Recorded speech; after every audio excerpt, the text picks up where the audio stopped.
converting a 3-bed to a 5-bed student house, and how I delivered the whole project, including the stamp duty and all the fees, for 40k. So in this video, I'm going to explain how. What's up guys, Dan here. I hope you're all well. I did every YouTuber's nightmare just now. I just recorded my whole unedited video without pressing the record button. So here's take 2. So hopefully a lot of you have seen the refurb video I did last week, converting a 3-bed to a 5-bed student house with 5 bathrooms and what I believe is a fantastic finish. And I've had a huge amount of responses, both in comments and private messages, about how I was able to deliver that finish for that sort of cost. And guess what? The refurb budget wasn't 40k, it was less than that. 40k is what I spent all in, including legal fees and stamp duty. So I actually delivered that project for less than 40,000. So I decided to do this video and give some hints and tips about what I look for, which will help you guys in not just finding the property, but setting up the refurb and managing the refurb to deliver a great result for a pretty low cost. The first thing is to start with the properties that you're buying. And this comes in 2 halves really. You need to look for all the things that are going to have a negative impact on the property that you need to spend money on that are going to have 0 impact on improving the value. So those are things like if you've got subsidence, if you've got a huge amount of damp, if you need to re-roof it, if you need to replace all of the windows and doors. All of these things that need doing, and I say need doing, not just doing them for the sake of them, will have a huge cost, huge impact on your budget, and they will not add any value. When you're going around a property, if the roof is old but it doesn't need re-roofing, don't do it. If the property has double glazed windows and doors but they've been in there a little while, you're not going to add any value by replacing them. So as long as they're doing their job, don't replace them. If the property has got subsidence, that will work to your favour because it will put a lot of retail investors off. And the reality is you can always bring in a professional to fix any problem. One of the reasons why I take on any project is because I am not daunted by what condition it's in. And one of the reasons why I'm not daunted is because I will never do the work myself. I always pay a professional to come in who will do it faster, cheaper, better quality than I ever will. And that is why I can undertake any project and I will never walk up to a house and think, oh, there's too much to do here, because it's just a transactional relationship with me and that property. I have no emotion in, will I have to do this? Will I have to do that? It has a cost. Do I need to do it? Will it add value? And it all gets put into an Excel spreadsheet or my Grace Charles app at the end to work out if the project is viable. But on the flip side, you can walk around some of these properties, and as you do, and you see other people, especially on open days, all looking around, they all tend to be looking at the same thing, things like the roof, things like cracks in walls. But for me, definitely on the property that I did the video about last week, I can be in and out within 10 minutes. And really, I'm only looking for some key things, and it's going to help me on my position to negotiate the price. First of all, what are the negative factors with the property that I need to spend money on that won't add value? All the things I listed just a minute ago. But I'm also looking for little things that are already in the property that I won't then need to replace, that will save me within my budget. Things like double glazing. Has it got double glazed windows? Is it partially double glazed?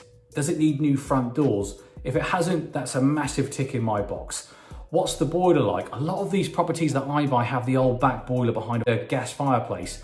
Now that doesn't really make a huge difference because then we use that as a reason to bring in a new electric cylinder system to do heating and the hot water. However, if a property has a service boiler that's been installed recently, then I'll take a commercial view on that and not replace that system, saving money within my budget. Things like the gardens, this one gets missed all of the time. But the garden in the previous project, that was like 10% of my overall budget. It was massively overgrown, a real state. We had to get it cleared. I think we had like 4 or 5 skips, and then we had to shingle everything to make it maintenance free. If you walk into a property and everyone's looking at the property, but the garden is actually okay. And more importantly, the garden has been landscaped to be completely maintenance free. Lots of hard stand and lots of shingle, lots of paving slabs, both in the front and rear garden. That is a huge tick point for me because I know not only have I not got to spend any money clearing it, but it's going to be massively maintenance free for the ongoing tenant. There's nothing worse in a year or 2 years down the line when you have to re-tenant a property and the garden is all overgrown and you need to send a gardener in there for like 3 or 4, even 5 days. That's a huge cost. So looking at little things that you won't have to spend within your budget that can be reused effectively within the property And all of those things will add up, and it helps keep that budget low. So then moving on, so you've bought the property and now you need to get the refurb started. So this is broken down into different stages. You've got the labor, you've got the materials, and then you've got subcontractors that you need to bring in, like electricians and plumbers. So the first thing that I do is I take experienced or well-known or builder that I've got a relationship with around the house, and I'll explain exactly what I need to do. And I want a fixed price within a fixed time frame to do everything. I won't bring in an individual to do the strip out, to then build the walls, and then someone else to do the plasterboard, and someone else to do the plaster, someone to do the tiling, someone to fit the kitchen, someone to do the painting. I want everything wrapped up, apart from the electrics, apart from the major plumbing work, wrapped up into one price. So the contractor is responsible for everything. So you never get to the point where you're managing people on day rate. That takes more time away from me. As you go into these sorts of things, you'll find time is money. There's no day rate. It's all fixed price, fixed time frame. Someone does everything. And you never have any of this, well, that's not my job, that's their job, they haven't done this right, because they're responsible for everything. They're doing everything themselves, or they're bringing in their own people under their umbrella of their price to me. So that's absolutely the first thing that you must do. And when you have an end date or a final deadline, you need to show a bit of flexibility. If and when things happen in the project, that means that needs to be extended. One of the things that happened recently is lockdown. Now, it wasn't a case of sitting behind a desk and hitting someone with a stick. We jumped on both sides of the fence. We worked collaboratively together to deliver the project, because they want to finish the project because they want to get paid, and you want to finish the project because you want to get it tenanted or sold. So the interests are directly aligned, and it's best to keep it that way. Another reason why I don't pay day rate.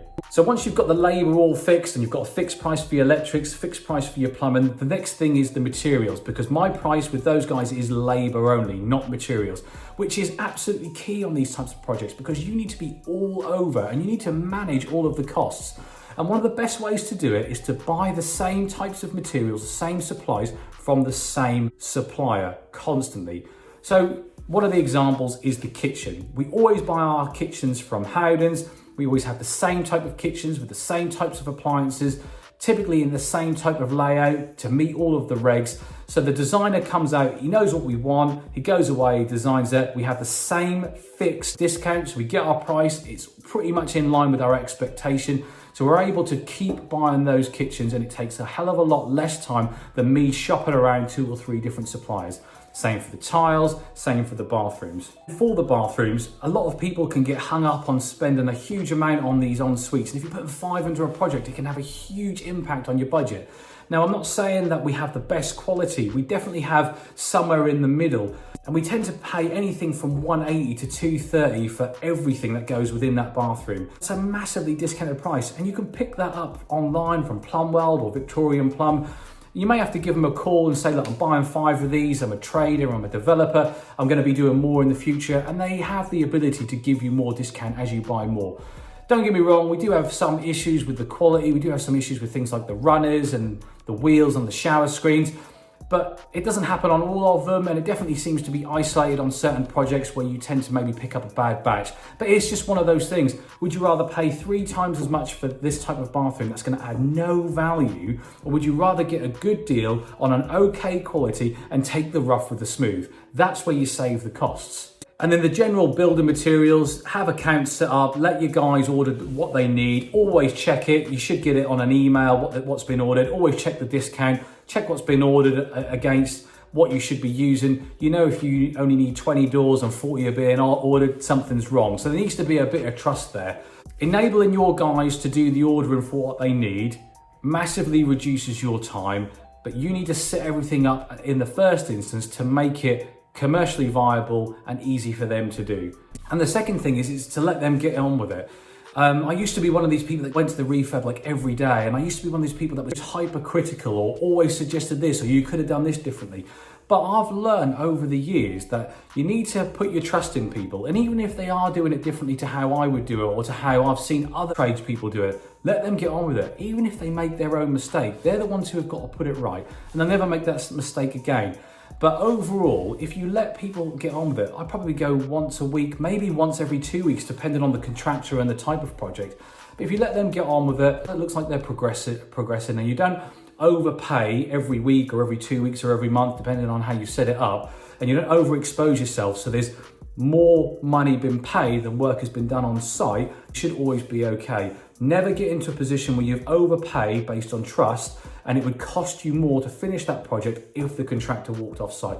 Always keep that happy balance and that happy medium within reason, keeping the contractor happy and you safe. And then you'll be able to deliver these projects for a huge discount. Now, I spent around 40k on this project, but that included my stamp duty and my legal fees and interest. So this project only ended up costing me like 25, 26k to do, which sounds like it's a huge achievement. And how did I do it? But do you know what? We've been doing these projects so long and we've done so many of them that the same guys who have been doing these projects know how to do them in and out. They can turn them over so quick. And we know what the costs are pretty much down to a T, which means we know where we can save costs and we can definitely negotiate things down and we can strip everything out apart from the bare essentials.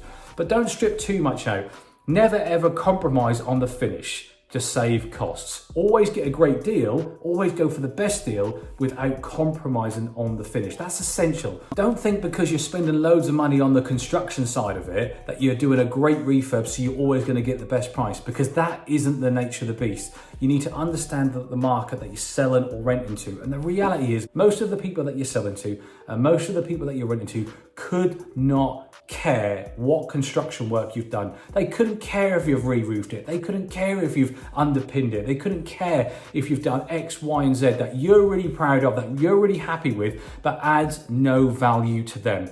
Look at what adds value to your end market, and that is understanding the market, which gives you the best place possible to achieve the best price, which is going to be more crucial than ever in the current market. So we're now starting to see lockdown restrictions lifted even further. You all know my view. We've passed the bottom of the market. I've been trolled, I've been ridiculed for it, but only time will tell if that was the case. Whatever's going to happen, short term or long term, we know at the moment prices are starting to creep up because the market is recovering, because business is starting to get back to some form of normality, which means as more people are buying, prices are going to go up and you are going to need to save money more than ever without compromising on the finish to achieve your best possible profitability in every single project. And what I've just explained will help you do that. That's it from me. Hope you found the content rich, and I'll catch you all on the next video.